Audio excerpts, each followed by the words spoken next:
সুপ্ৰভাত সকলোলৈকে নমস্কাৰ। আজি পুৱাই মই এটি লেখা পঢ়িলোঁ, যিটো লেখাটো লিখিছে আৰণ্য শইকীয়া। তেখেত এজন উচ্চপদস্থ বিষয়া হয় আৰু এই লেখাটোত তেওঁৰ শিৰোনাম দিছে নুশুনা কথাবোৰ।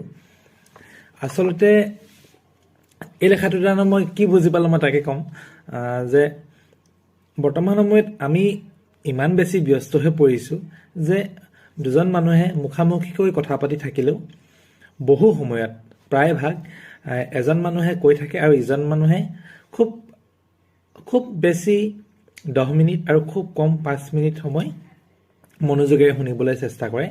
তাৰ পিছত লাগিলে কথাষাৰৰ গুৰুত্বতা বহুত বেছিয়ে হওক, কিন্তু সেই দ্বিতীয়জন মানুহৰ শুনি থকা ধৈৰ্যটো নাইকিয়া হৈ যায়। আৰু এনেকুৱা ধৰণৰ হয় যে বক্তাজনে কথাটো ক'ব খুব বিচাৰি আছে, কিন্তু সিজন শ্ৰোতাজনে কথাটো শুনি থকা তেওঁৰ ধৈৰ্যটো যিহেতু হেৰুৱাই পেলাইছে, গতিকে তেওঁ হয়তো মোবাইলটো উলিয়াই টিপিব বা অন্য যিকোনো প্ৰকাৰে সেই কথাটোৰ পৰা আঁতৰি আহিবলৈ চেষ্টা কৰে। আৰু এনেকুৱা হয়, যিজন বক্তাই কথাটো কৈ আছে তেওঁ নাভাবে যে সেই শ্ৰোতাজনে হয়তো আমনি পাব পাৰে, কিন্তু আচলতে প্ৰত্যেকজন মানুহৰ যিটো মনোভাৱটো বেলেগ বেলেগ হয়। আৰু তেনেস্থলত কি হয়, শ্ৰোতাজনে যদি শুনিবলৈ বিৰক্তি অনুভৱ কৰে, তেতিয়া বক্তাজনে কথাটো আধাতে সামৰি দিবলগীয়া হয়। আৰু যিটো কথা প্ৰকাশ কৰিম বুলি ভাবে, সেই কথাটো তেওঁ প্ৰকাশ কৰিবলৈ আধাতে যিহেতু সামৰি দিবলগীয়া, গতিকে প্ৰকাশ পাবলৈ নাপায়।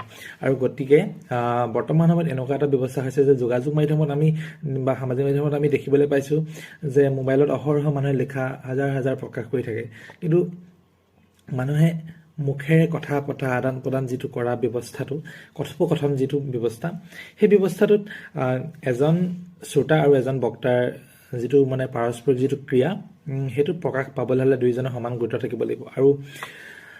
আৰু মনৰ ভাৱ প্ৰকাশ কৰিবলৈ হ'লে মোবাইলৰ বাৰ্তাতকৈ মুখৰ কথোপকথনটো বেছি উপযোগী। এই লেখাটোত এইটো কথা কোৱা হৈছে যে বৰ্তমান সময়ত আমি নিজৰ দুনিয়াখনত ইমান বেছি ব্যস্ত যে অন্য এজন মানুহে কিনো কথা ক'বলৈ বিচাৰি আছে, আমি সেই কথাটো ইমান গুৰুত্ব দিবলৈ নিবিচাৰোঁ। আৰু এই কাৰণে নিবিচাৰোঁ কাৰণ আমাৰ সহজ ভাষাত ক'বলৈ গ'লে আমাৰ সিজন মানুহৰ লগত কোনো ধৰণৰ মতলব নাই, কোনো প্ৰয়োজন নাই। তেওঁৰ মতে জীয়াই আছে, মই মোৰ মতে। আচলতে সেইটো কথা নহয়, এইটো বহুত ভুল ধাৰণা।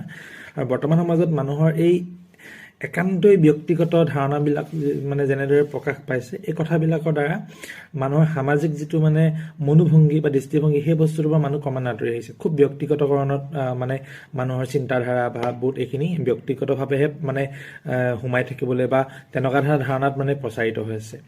আৰু দ্বিতীয়তে আৰু এটা কথা কি যে